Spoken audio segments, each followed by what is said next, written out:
Praise lord. మన ప్రభువైన యేసుక్రీస్తు నామమున అందరికీ ఉదయకాల సమయమున శుభాభివందనములు తెలియజేసుకుంటున్నాం. ఈ దినం దేవుడు మనకిచ్చినటువంటి ఒక నూతనమైనటువంటి వాగ్దానము, అది జకర్యా గ్రంథంలో నుండి 14వ అధ్యాయము 9వ లేఖనాన్ని మనం చదువుకుందాం. దేవుడు సర్వభూమికి రాజై ఉన్నాడు. అవును, దేవాతి దేవుడు సర్వ సృష్టికర్త, సర్వాంతర్యామి, ఆయనే ఈ భూమికి రాజై ఉన్నాడు.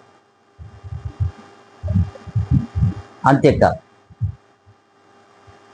ఈ లోకములో మనం ఆ రాజు అయినటువంటి దేవాతి దేవునికి ఏనాడు కూడా కృతజ్ఞతలు చెల్లించలేం, చెల్లించే మనస్సు కూడా మనకు రావడం లేదు.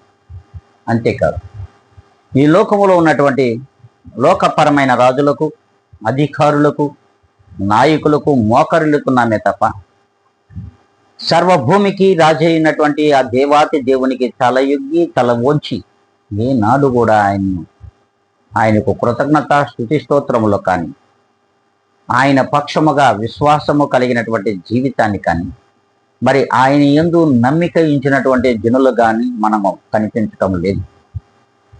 అందుకే సర్వభూమికి రాజు అయినటువంటి ఆ దేవుని పక్షముగా మనం కృతజ్ఞతలు చెల్లించే వారిగా, మరి ఆ దేవుని యందు నిరంతరము ఆయనను ప్రార్థించే వారిగా ఈ లోకములో జీవించుతున్నట్లయితే అది దేవునికి ఎంతో ఇష్టం. అలా ఇప్పటి వరకు లేవేమో ఒక్కసారి మనల్ని మనం ఆత్మ పరిశీలన చేసుకొని, ఏ దినము నుండి అయినా సరే సర్వభూమికి రాజు అయినటువంటి దేవాతి దేవుని యందు భయభక్తులు కలిగి ఆయనను అనుదినము ధ్యానించేవారిగా, ఆయన యొక్క మాట వినేవారిగా ఉందామనుకుంటే ఇప్పుడే తలలు వంచుకుందాం, కళ్ళు మూసుకుందాం, ప్రార్థనలో ఎక్కిద్దాం. మహాపరిశుద్ధుడ, ప్రేమ స్వరూపి, నీ పాద పద్మములకు కృతజ్ఞతలు తండ్రి.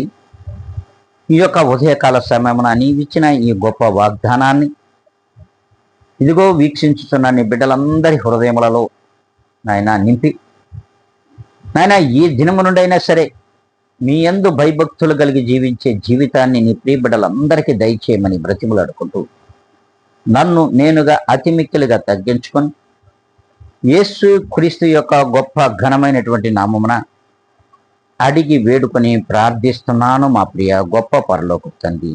ఆమేన్.